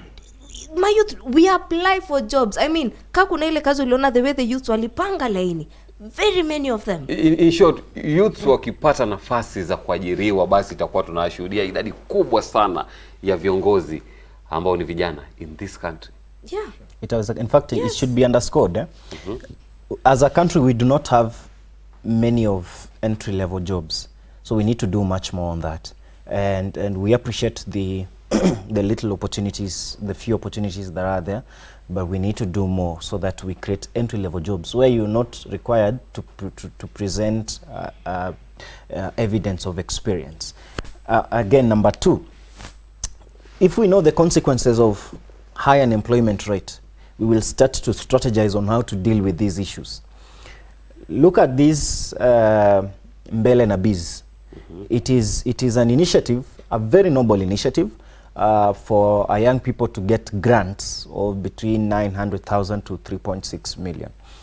And what they are asking is, do you have a registered company or something? And also it provides an option of if you have a raw idea, but emphasis is laid on a company. So if these noble funds are so important, what we need to do also is to also just create a fund for people with fresh ideas, those that are yet to be tested, so that it becomes very easy and convenient. Because now, if you don't have a company and you have a raw idea, it becomes very difficult. In fact, an idea might not sail through when there is somebody already with a company somewhere. So we need, first of all, to know high unemployment rate. Tea is good when it is served at the right time, but if it overstays, it becomes bad. If you take, you will go to hospital. So if we don't deal with this issue of unemployment decisively, these brilliant Kenyans, you know, and people become vulnerable to terrorist activities, not because they want to be terrorists, but because they've hit a dead end. And here is somebody telling you, come and be part of these militia. You have group. no option. Yes, you have no option. You'll go, and the disgruntled voices, if they are not being heard the right way, they will be heard the wrong way. They'll join the wrong groups, wrong gangs, like what was happening in Matungu. You know, dig deep, find out why those machete-wielding gangs were doing what they were doing. Probably they were not being heard, and they decided, so you refuse to hear us the right way, we'll go the wrong way, and you must give us attention. You have no option, but yes, you have no option but to you know. And right now, internet is everywhere. You know, radicalization is just on your fingertips. You just radicalize and yes. Mheshimiwa, wadhani kwamba wabunge wetu pamoja na viongozi wetu ambao nitawaita senior citizen, they are not molding the youth to their position ambazo wana hold right now? That I can say, naweza sema ni ukweli. We don't have any senior citizen who has taken up the challenge to bring in new minds on board. And yes, there might be a few who are really making the change, and I don't want to mention names because it is evident from the works they do. And one thing I can tell you is for us to bring the effect of the youth being felt, other than just having the mentorship of the senior citizens, we have the ability to come up with ideas that are noble in their own. Let's take a case like a senior citizen who has been in the parliament for years, let's say 10 years or 15 years. What I can challenge the youths, if at all they won't stand up and try to pose a challenge to the senior citizen who is from that locality to bring up new concepts of leadership, then we are doomed. Let's take for a case like a senior citizen who is in the parliament, and he takes up the initiative to bring a leadership challenge in his locality.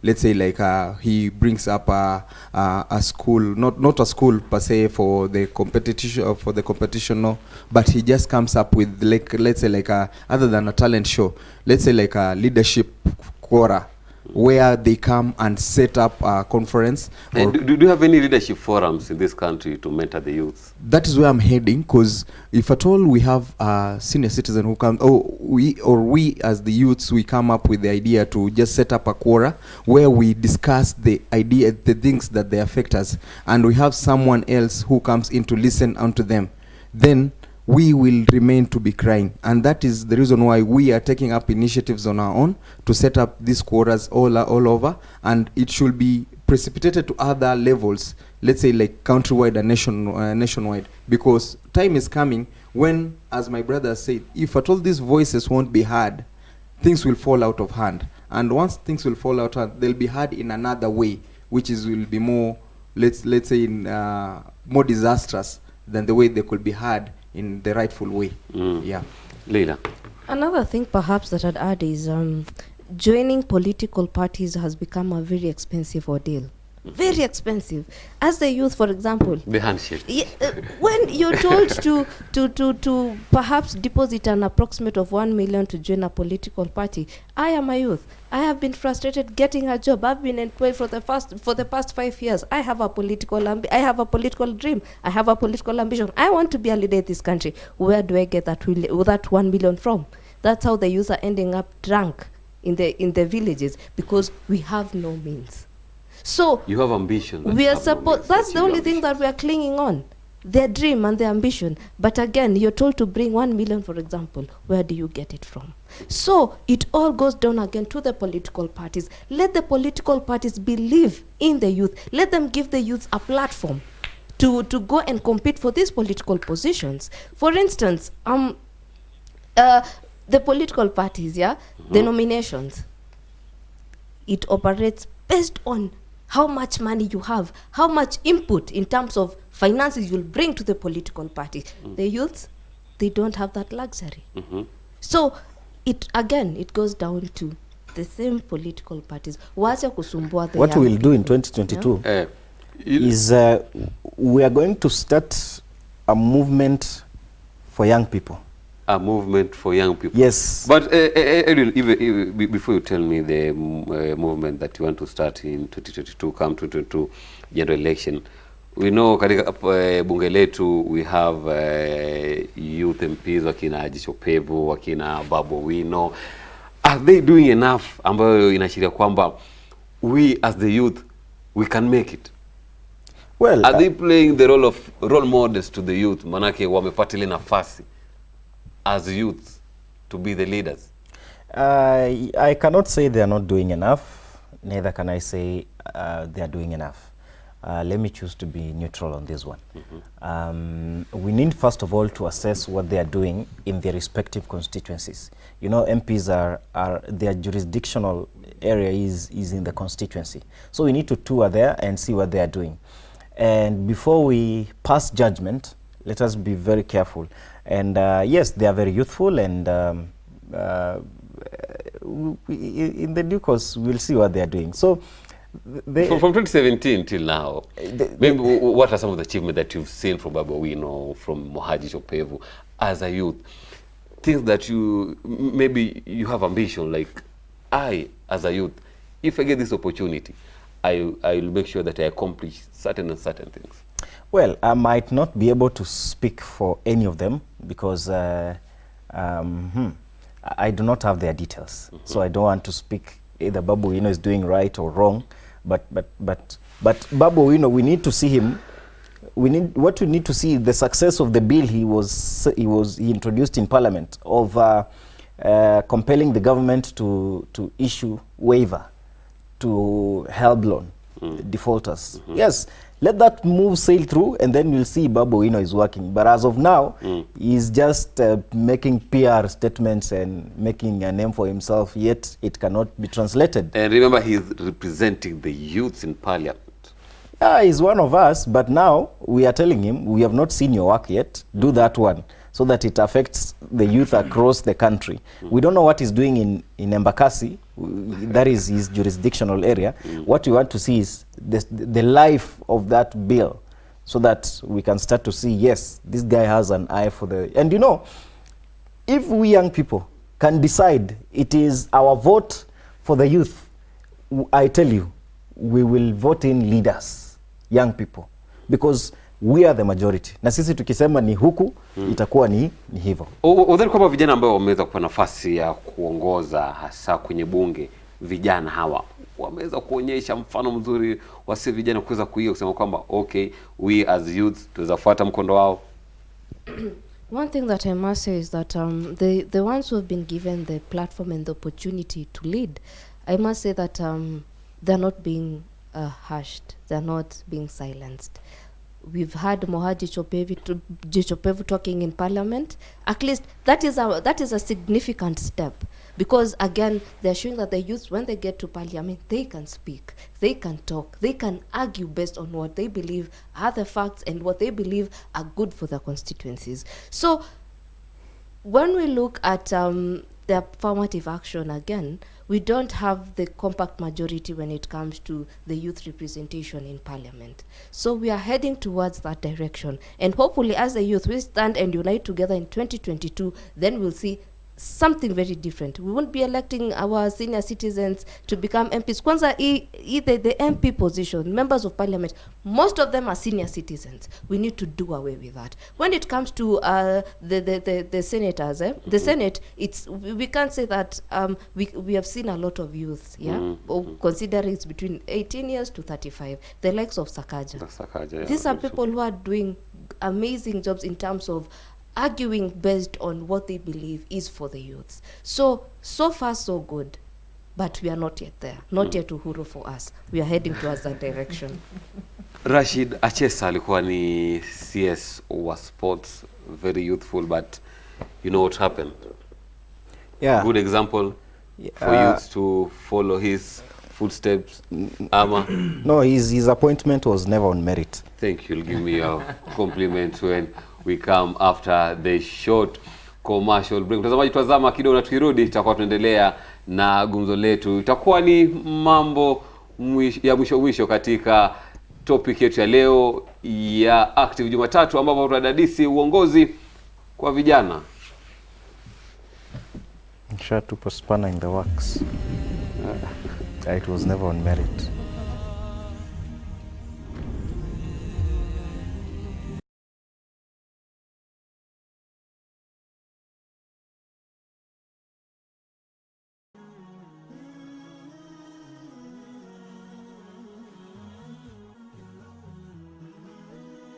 Horizon TV, the beacon for the nation. This is the street quiz. We are... What's your name, bro? Mustafa Awad. So I'm looking for county number 023. Nairobi. Turkana. Nanti. I don't know. Ihsan inamaanisha ni mazuri. Right now I don't remember. Pana, Nairobi ni 047. Ukitaka kujua ni gani? Tazama street quiz ndani ya Horizon TV. Bro, here is your t-shirt inshallah. Horizon branded t-shirt from Horizon TV.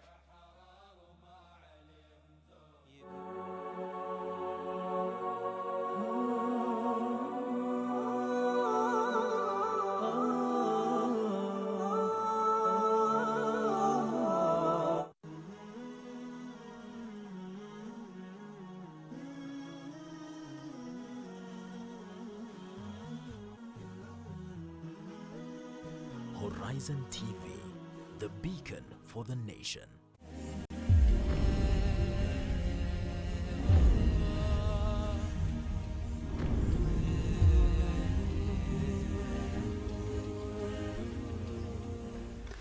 Karibu tena mtazamaji kwa kipindi cha Active Jumatatu. Natumai kwamba you are very active pale nyumbani, pale kazini, ama mahali popote pale ambapo wafuatilia kipindi hichi ndani ya Sabah Show. Lakini katika mitandao za kijamii naweza kuuliza swali rahisi: je, vijana tupo tayari kwa uongozi wa nchi ama kwa uongozi wa taifa?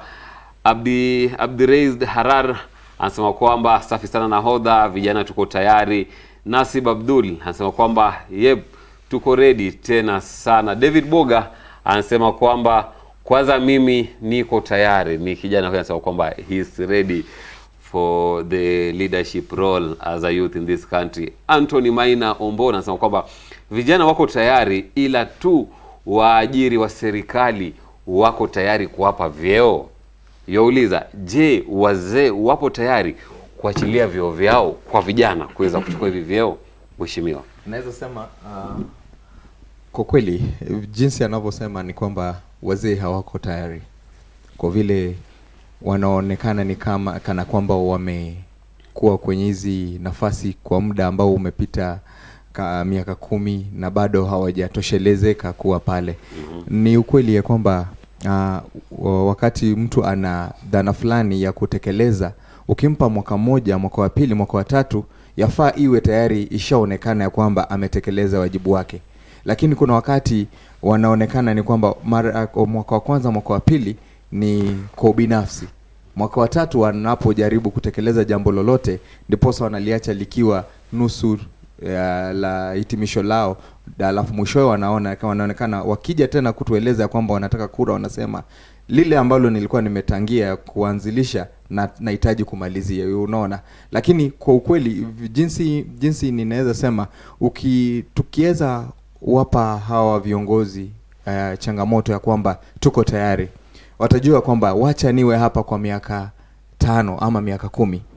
Miaka 10 ijayo nitakana nikuwa nimemaliza shughuli zile ambazo nitakuwa nimewapa agizo ama nitakuwa nimeashiria kwamba nitakuwa nimetekeleza, alafu nimpe kiongozi ambaye nitakuwa nimemlea ili akuja achukue wadhifa wangu pale. Sawa, kwa sasa naweza sema si wote ambao wako tayari kuacha nafasi zao.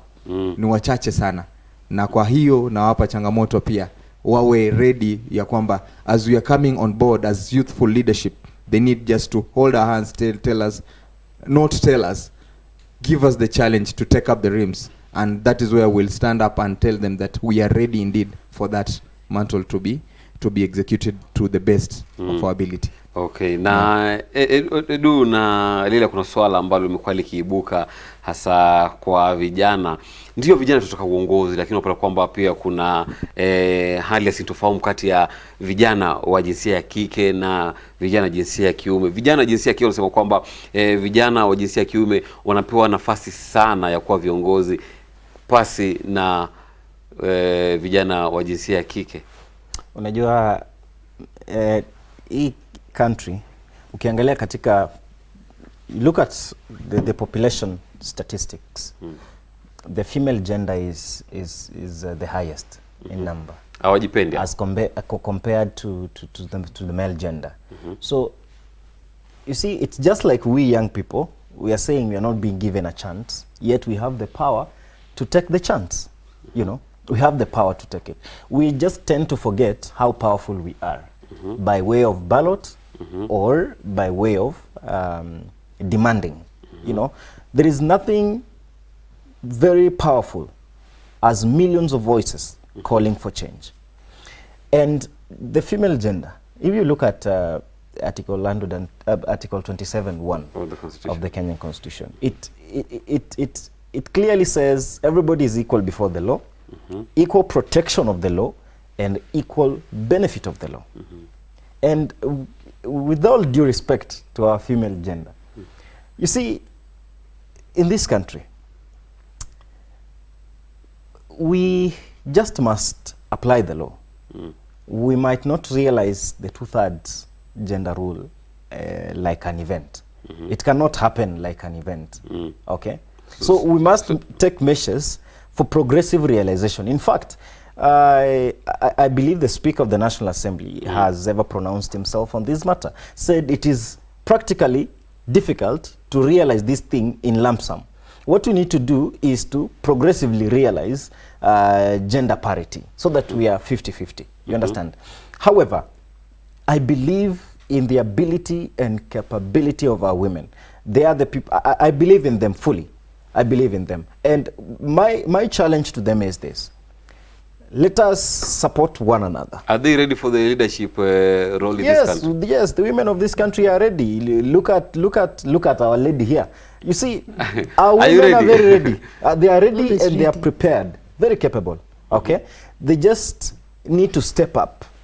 You know, like in 2013, we didn't have a female governor. Right now, we are boasting of a number. You understand? In 2022... Talking of female governor, kuna harusi ilifanyika juzi ya Mheshimiwa Anne Waiguru. Yes, in 2022, we are going to have probably many. Okay, women are really taking up positions of leadership and they are coming out strongly. Look at leaders like Honorable Sabina Chege. Look at leaders like Cecil Mbarire, Ngirishi. You see, these women, they are coming out so strong. Yes, Mishimboko, Aisha Juma. They're coming out so strongly, even threatening the political survival of some men.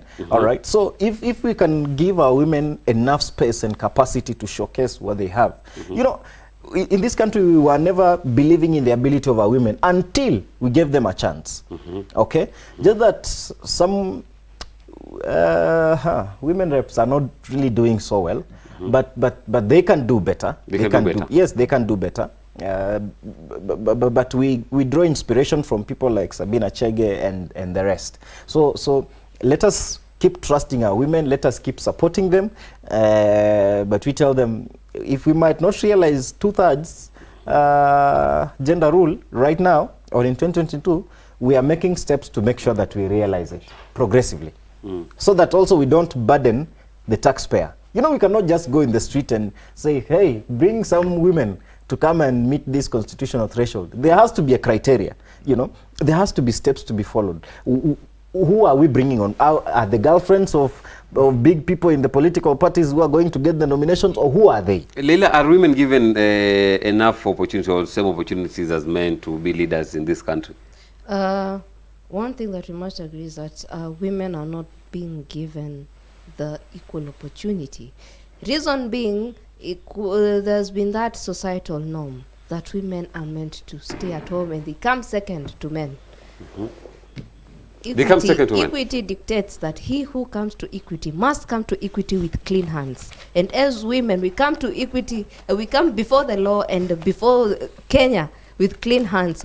All we want to do is to show that we can lead, because one thing that that has always been said is when you educate a girl child, when you educate a woman, you've educated the whole community. The people who came up with this phrase did not just come up with it because they favor women, but this is because women, it's about how we've been created. Ni maumbile. Because as women, there's that whole aspect of kujali, unajali. We look at, for example, I totally agree that some women reps who are not doing anything at all. But again, it all narrows down to what is the constitutional mandate. And do you think these women in leadership are providing platform for the small youths, women who wants to be leaders in this country? Are they giving out any platform? I'll talk of Gladys Bos-Sholei, the women rep for Uasin Gishu County. This is a lady who's going above and beyond to ensure that the youth are being given opportunity. She has really helped the youth in getting funds, for instance. She's going out of her way to sit down with youth, to go through their projects. This is something that we cannot just take for granted. She's doing that. But again, on the other end, we have a considerable amount of women reps again who are enjoying the luxury of being in parliament and whatnot. But again, we are talking about affirmative action. Yeah, we are talking about gender equality. There is no way we are just going to say that it's subject to progressive realization when we keep on shutting down the dreams of these very women. Let's talk of Punguza Mizigo initiative led by the very well-known Dr. Kuru Okot. The guy is proposing that we should do away with the position of the women rep. Why? Really, this is killing the very spirit of the constitution. Is it because of the equality in the constitution, like ladies and gents wote wako sawa, so there's no need to have a women representative? Kama kuna women representative, then basi tuwe na docket ya men representative. Yeah, there is also this narrative of the boy child, and soon the boy child will be an endangered species. So we'll say we need male. Just before my colleague comes in, we need to in fact, she raised Punguza Mizigo. If you look at the budgetary allocation to the National Assembly, it's about 35 billion. What this Punguza Mizigo is saying, we reduce positions in leadership, okay? Which does not even address itself to the fundamental issues that we are facing as a country. 35 billion against 2-point-something trillion budget. You understand? So what in fact, we don't need a constitutional amendment right now. we don't need that one. Let us figure out ways of how to empower young people. That money that is supposed to go to the referendum, let university graduates be called upon. Bring ideas. We want to give you grants. Go start businesses. That money, that's a lot of money, and that money can really, if it is properly injected in our economy, it can really grow our economy. So put aside this issue, Punguza Mizigo, sijui, you're building bridges. We know they are moving around the country around the issue of referendum. We know. There is nothing they are asking Kenyans. So there is no need to amend the constitution? No, there is no need. Let us empower young people. Let us give them the jobs. only solution is to empower young people. Yes. That is the key that is going to unlock our economic deficit. Look at our budgetary deficit. Every year, every fiscal year, we plunge into a very huge fiscal deficit. So at the end of the day, tukiwa na vijana ambao ni viongozi, basi tutakuwa tunashuhudia economy, GDP ya taifa hili ikiongezeka. Very true. As my brother said, with some of these monies that we're seeking to set aside for commissions and set aside for in a referendum, whatever, why can't such an initiative come on board? Let's say like you bring the idea about the universities to come up with the case for graduates who have the noble idea or entrepreneurial mind Let them be funded through we'll be discussing that topic in our next show, Leadership in Campuses, and see how innovative they ought to be. Are. Yeah, that aside now, let's say like once we have a sober kind of a leadership amongst the youths, one thing I can tell you is they'll come up with ways of unlocking the stalemate in the deficits that are there in subsequent years in terms of now the budgetary allocations and whatever. Because with the youths on board now, with the sober minds who are ready to come up with policies that can be initiated and incepted in the best way, I'm sure there'll be a sober kind of an engagement that will start up the economical gains for the whole country at large. Parting short as we finish, because my director is on my neck, and I'm nahodha maliza kipindi. For the youth, what is supposed to be done to make sure that we are not the leaders of tomorrow, we are the leaders of today? Very brief. I can say this, for all the youths, if we are not ready to stand up and defend the voice that we have as for now, someone else will come with a voice that will overshadow our cause for action as for now. So this is the right time for us just to stand up and be counted. Okay. Without which, we are all doomed. Thank you. Leila, parting shot. You know, we talked of education being the key, but how can it be the key yet we keep on changing the locks? We talked of education being the key to success. The youth, we are educated. We've gone to universities, but we are tamarking. So let the government work towards the affirmative action that they're talking about in Article 55 of the Kenyan Constitution. Let the youth be empowered. Let the youth be given a platform to showcase the abilities that they possess. We are ready. We are energized. We can take this country to greater limits. Let them give us the platform. Youth needs to be given chance. Edu, for 15 seconds, because my director is on my neck. Now how do you need to finish the show? Parting shot. Why should you make graduates look like dropouts? Why must you make the economy? Why must you place it away from the reach of graduates? Why don't you tap into the innovation, creativity, and entrepreneurial skills of our graduates? Why can't you make sure that once a student graduates from campus, they are guaranteed of a business startup facility? Why can't you guarantee graduates that once you clear campus, there is an entry-level job waiting for you somewhere else? Why can't we make our economy move so that it is an all-encompassing train? Why can't we make this country to live to its true potential?